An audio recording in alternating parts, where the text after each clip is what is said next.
Hi గారు, welcome to our channel. ప్రస్తుతం మనతో పాటు దాము బాలాజీ గారు సీనియర్ జర్నలిస్ట్ ఉన్నారు. వాటితో ఒకసారి మాట్లాడదాం. సార్ నమస్కారం. సార్ నమస్తే. సార్, పాకిస్తాన్ నుంచి 5 లక్షల మంది అమ్మాయిలు ఇండియాకు వచ్చి ఇక్కడ అబ్బాయిల్ని పెళ్లి చేసుకున్నారని చెప్పేసి ఇప్పుడు వాళ్ళు అందరూ కూడా అటు పాకిస్తాన్కి ఏజెంట్గా వ్యవహరిస్తున్నారని చెప్పేసి ఒక బీజేపీ ఎంపీ నిశాంక్ అయితే కామెంట్స్ చేశారు. ఇప్పుడు ఇది సంచలనంగా మారిపోయింది. బీజేపీ వాళ్ళందరూ కూడా ఆ కామెంట్స్ని వైరల్ అయితే చేస్తున్నారు. మరి నిజంగా అంతమంది అమ్మాయిలు ఇండియాకు వచ్చారా? వీళ్ళు నిజంగా ఏజెంట్గా వ్యవహరిస్తున్నారా? అసలు అఫీషియల్గా ఎంతమంది పాకిస్తాన్ వాళ్ళు ఇండియాలో ఉన్నారు అండ్ అన్అఫీషియల్గా ఎంతమంది ఉండే ఛాన్స్ ఉంది?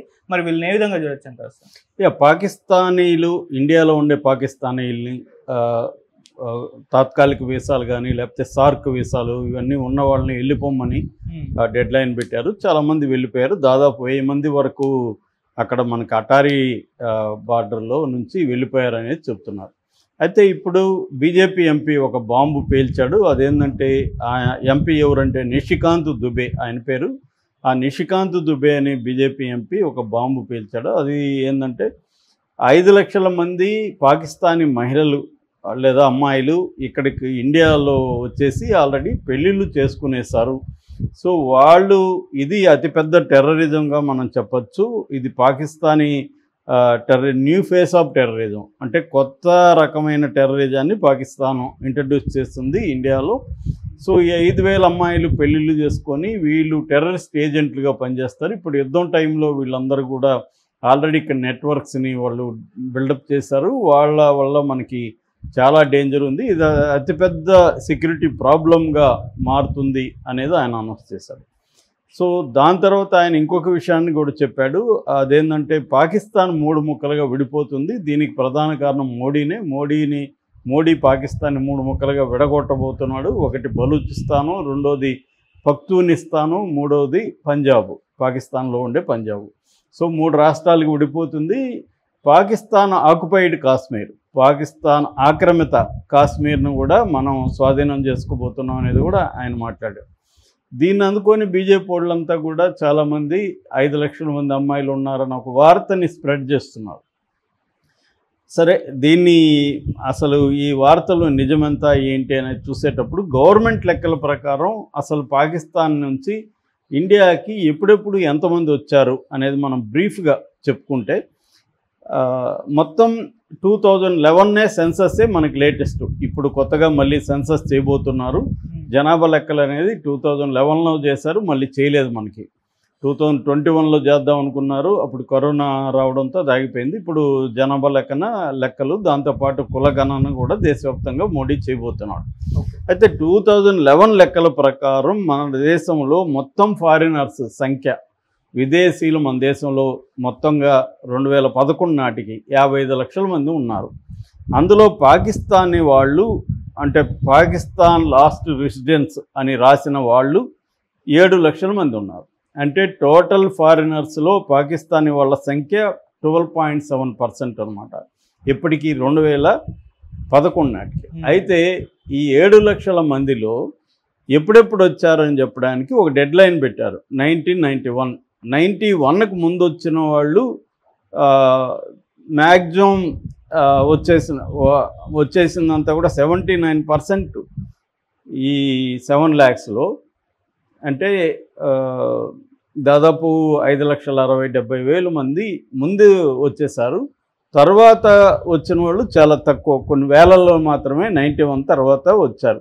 అంటే రాను పాకిస్తాన్ నుంచి ఇండియాకి వచ్చి ఇక్కడ సెటిల్ అయ్యేవాళ్ళు, వచ్చి వెళ్ళిపోయేవాళ్ళు ఉంటారు. మెడికల్ రీజను, లేకపోతే బంధువులు ఉంటారు, బార్డర్ ఏరియాస్లో బంధువులు ఉంటారు, చూసేసి మళ్ళీ వెళ్ళిపోవడం, లేకపోతే సినిమాల ఛాన్సులు, టెంపరీ వ్యాపారాలు, ఇలాగ వచ్చి వెళ్ళిపోయేవాళ్ళు కాకుండా ఇక్కడే స్థిరపడిన వాళ్ళు ఉంటారు.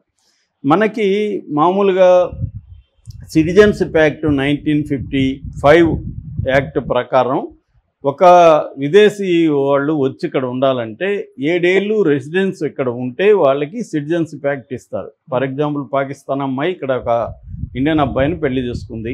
ఆ అమ్మాయికి సిటిజన్షిప్ రావాలంటే 7 ఏళ్ళు మినిమం ఉండాలి. దీంతోపాటు పాకిస్తాన్ అయితే ఇంకా ఎక్కువ రిగరస్గా మొత్తం చెక్ చేస్తారు.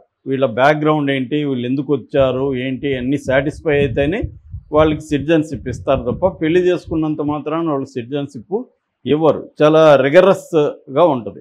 రెండవది, ఓవర్సీస్ సిటిజన్షిప్ ఆఫ్ ఇండియా అనే కాన్సెప్ట్ ఉంది. ఫర్ ఎగ్జాంపుల్ పవన్ కళ్యాణ్ చివరి భార్య మూడో భార్య పిల్లలకి అన్నాలజన పిల్లలకి ఈ పౌరసత్వం ఉంది అనమాట.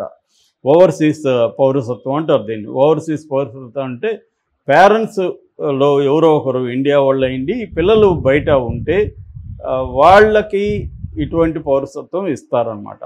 అటువంటి పౌరసత్వం అనేది లిమిటెడ్ రైట్స్ వాళ్ళకి కలిగి ఉంటాయి. ఓటు వేయకూడదు, లేకపోతే ఎలక్షన్లో పార్టిసిపేట్ చేయకూడదు, కాకపోతే వీసా లేకుండా వచ్చిపోతుండొచ్చు.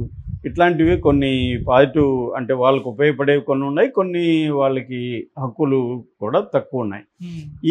అయితే ఈ ఓవర్సీస్ సిటిజన్షిప్ యాక్ట్ అనేది పాకిస్తాన్ వాళ్ళకి బంగ్లాదేశీలకి లేదు అసలు. సో వాళ్ళు నేచురలైజ్డ్ సిటిజన్షిప్పే కలిగి ఉండాలి. నేచురలైజ్డ్ సిటిజన్షిప్ అంటే 7 ఏళ్ళ టర్మ్ పూర్తి చేసుకుంటే సిటిజన్షిప్ ఇవ్వాలి. కాబట్టి లీగల్గా చూసుకున్నప్పుడు యావరేజ్లో ఇప్పుడు ఎంతమంది ఉన్నారంటే కొన్ని వేల మంది, 7,000 మందికి పైన ఉన్నారు అనేది మాత్రం లీగల్గా చెప్తున్నారు. కానీ అందరూ లీగల్గానే ఉండరు కదా, అనఫ్సీల్గా వచ్చేసేవాళ్ళు ఉంటారు. ఆ మధ్య సైఫ్ అలీ ఖాన్ మీద దాడి చేసిన కుర్రాడు కూడా బంగ్లాదేశ్ నుంచి అనఫ్సీల్గా వచ్చేసాడు.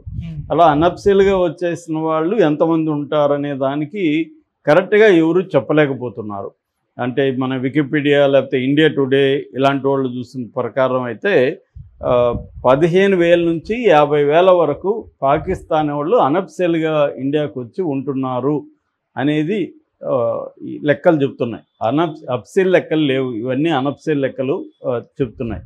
కానీ ఈయన చెప్పే 5 లక్షలు ఎవరైతే ఈయన నిష్కాంత్ దుబే చెప్తున్నాడో 5 లక్షలు అని ఆయన చెప్పడానికి ఆధారం చూపించాలి కదా. నేను కూడా చెప్తాను, కోటి మంది పాకిస్తాన్ వాళ్ళు ఇండియాలో ఉండాలని అంటాను, అనడానికి ఏముంది, ఎవరైనా అంటారు. సో ఇది ఆయన దగ్గర ఏం ఆధారం లేదు. పైగా అమ్మాయిలు వచ్చి ఇది ఒక కుట్ర థియరీ చెప్పాడు, కాన్స్పిరసీ థియరీ చెప్తున్నాడు ఆయన. అంటే అమ్మాయిలను పంపించి ఇక్కడ పెళ్ళిళ్ళు చేయించి ఇక్కడ టెర్రరిస్ట్ యాక్టివిటీలు చేస్తున్నారని. మరి వీళ్ళు ఇప్పుడు మోడీ గవర్నమెంటే ఉంది కదా, 10 ఏళ్ళు పైన 11వ సంవత్సరం అయిపోయింది కదా. మరి మోడీ గవర్నమెంట్ ఏం చేస్తుంది? వీళ్ళందరూ 5 లక్షల మందిని ఎందుకు వేరేయలేదు ఇప్పటి వరకు? కాబట్టి ఇది ఏంటంటే కావాలని కన్ఫ్యూజన్ క్రియేట్ చేయడం, జనాల్లో ముస్లింల పట్ల హేట్రెడ్ క్రియేట్ చేయడం. ఎందుకంటే ఆయన దృష్టిలో వీళ్ళందరూ ముస్లింలే. 5 లక్షల మంది ముస్లింలు వచ్చి ఇక్కడ 5 లక్షల మంది ముస్లిం అబ్బాయిలను పెళ్లి చేసుకుంటే 10 లక్షల మంది ముస్లిం ట్రైటర్స్ లేదా వాళ్ళ ఫ్యామిలీ వాళ్ళని కలుపుకుంటే ఇంకా ఎక్కువ. సో ఎంతమంది దేశద్రోహులు మన దేశంలో ఉండారు అని చెప్పడం అంటే ఆల్రెడీ ముస్లింల పట్ల తీవ్ర వ్యతిరేకత పెరుగుతుంది. పాకిస్తాన్తో యుద్ధం అంటే ఇక్కడ ముస్లింలు కూడా పాకిస్తాన్ వాళ్ళలాగా మనం చూసే ఒక కండిషన్ని బీజేపీ కానీ మిగతా సంఘ పరివార్ అంటారు, సంఘ పరివార్ వాళ్ళు క్రియేట్ చేస్తున్నారు.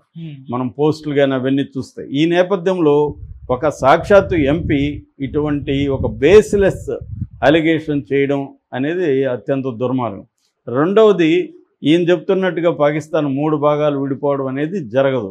ఎందుకంటే బలూచిస్తాన్ ఉద్యమం కావచ్చు, లేకపోతే పఖ్తూన్ఖ్వా అంటారు, ఖైబర్ పఖ్తూన్ఖ్వా, ఈ ఖైబర్ పఖ్తూన్ఖ్వాలో జరిగే ఉద్యమం కావచ్చు, ఇవన్నీ అండర్ కంట్రోల్లో ఉన్నాయి తప్ప అవేమీ ఇప్పటికిప్పుడు సపరేట్ దేశాలుగా మారిపోయే పరిస్థితి లేదు. పాకిస్తాన్ మిలిటరీ కూడా అతి పెద్దది. సో ఆ మిలిటరీ వాళ్ళని ఎప్పటికప్పుడు కంట్రోల్ చేయగలుగుతుంది తప్ప ఇప్పటికిప్పుడు విడిపోయేది, ఇప్పటికిప్పుడు పాకిస్తాన్ ఆక్యుపైడ్ కాశ్మీర్ మనకు వచ్చేసేది ఏమి జరగదు. ఎందుకంటే పాకిస్తాన్ అధీనంలో ఉన్న కాశ్మీర్ భూభాగం మనం తీసుకోవడం అనేది ఏదో బలవంతంగా లాక్కోవడానికి కుదరదు. ఎందుకంటే పాకిస్తాన్ కూడా న్యూక్లియర్ వెపన్స్ ఉన్నాయి. మన వాళ్ళకి తెలియకపోవచ్చు కానీ ఈ కామెంట్లు చేసే వాళ్ళకి మన మోడీకి తెలుసు, ఆర్మీకి తెలుసు, అందరికీ తెలుసు. యుద్ధం అంటూ వస్తే అది ఎక్కడికి వెళ్తుంది అనేది ఎవడు చెప్పలేని